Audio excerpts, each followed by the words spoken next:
kids. Welcome to a new edition of Homework. I am Miss Matinga. And I am Professor Mike Diamond. We've got a fishbowl of truth, and we're gonna school them kids. Oh, ow. Okay, mama. Oh, Mame versus Mame. Mame versus Mame. Okay, so we are pitting movie versus movie, the Rosalind Russell Mame. Against the Lucy version. Against the Lucille Ball version. The of epic Mame Smackdown. Yes. Who is going to be maimed? Who is going to get maimed this evening? Also, let's point out that one is a musical, right, and the other one is not. The other one has Lucy singing. Right, the Rosalind Russell version is not a musical. No, it's just a straight-up BS classic comedy. It's a straight-up BS classic comedy. And from the 50s. And the Lucy version's from the 70s, if I'm not mistaken. 1973. It was a book by Patrick Dennis, sort of. It was a book, and then it was a movie, and then it was a stage musical, and then it was a movie musical. And then it was a movie musical. Right. What is the story of Mame? Mame is the story of this bon vivant woman filled with tons of joie de vivre. Sophisticated and kooky. Sophisticated and kooky, and of course independently wealthy, who is, a bohemian purveyor in the arts. But also a society hostess. A society hostess. And a party girl. And a party girl and a free spirit, who ends up having to take care of the child of her dead brother. Her little Patrick. Her kid little is Patrick. Yes. Where is that boy with the bugle? Is that from Lucy's? That is actually Lucy's version is fabulous. I think it's fabulous until right towards the end, Miss Lucy breaks out singing "Where's That Boy with the Bugle," and then you're just kind of like, "Oh, Lucy. Honey, where's that bitch with the voiceover?" Like a candle, get the ice out, roll the rug up. It's today.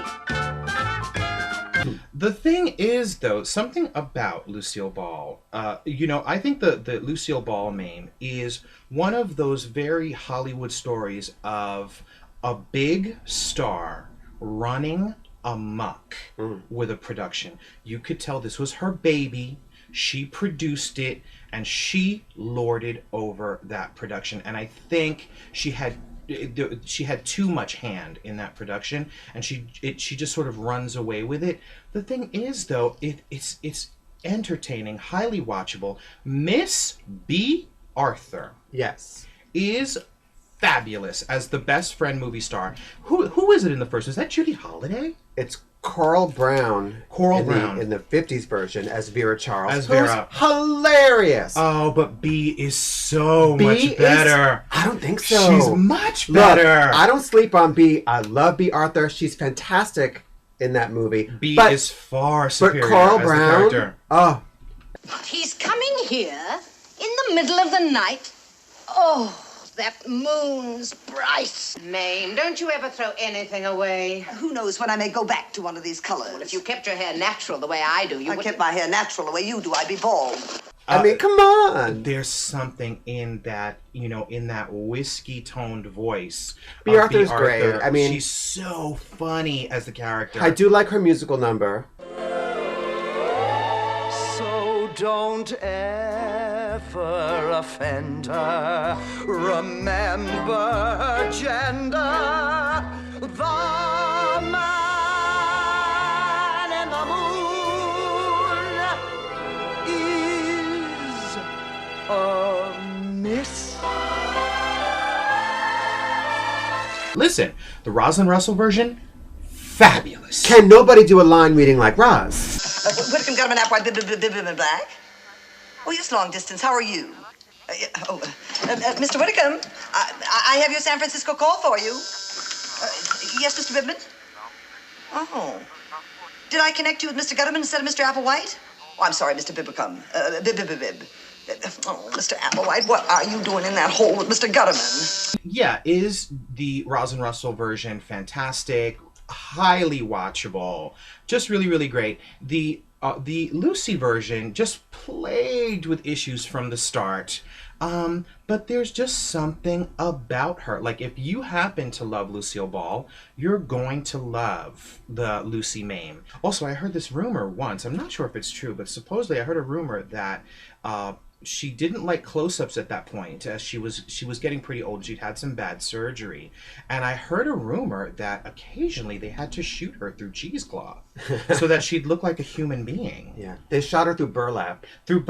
And she still looked rough around the edges. But there are still moments where she's kind of pretty. She's still fit. She's Lucy. She's Lucy. But I think it's all about Roz. Hello, Roz. Hello, Roz. I prefer the Roz version. Now, I tell you who hates both versions is Miss Angela Transberry.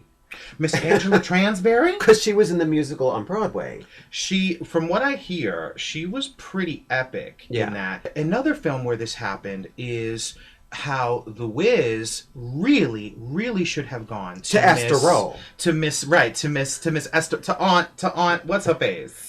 Who Aunt? Wait, I don't think it's Sanford and Son. Aunt Esther. Ooh, LaWanda Page. Oh, LaWanda Page as Black Mame. Motherfucking poppies. Oh my God, we need a Black Mame. That would be fierce, Black Mame. I'm into it. I'm totally into it. But sort of how The Wiz really but should have gone. But if they did a black version of Mame, would it be pronounced Mammy? No, but it should be. So anyway, how The Wiz should have gone to Stephanie Mills, but Miss Diana stepped in with her fucking star treatment and wanted to do The Wiz. And so, yeah, Dorothy Gale was a 40-year-old bitch with a bad short fro. You know, we talk about Diana Ross on like every other episode. Well, and I'm not even that crazy about her. Honey, listen, you gotta live for the legends. Yes. You know, the kids these days, they call it cliche. They about Miss Barbara and about Greta Garbo, and they just want to listen, honey. If you don't remember the greats, you're just gonna end up with Rihanna. That's right. This is Mike Diamond saying, see both versions of Mame, although the Roz one is better. And I am Miss Kiki Pop the Onion. Yes, you've been learnt.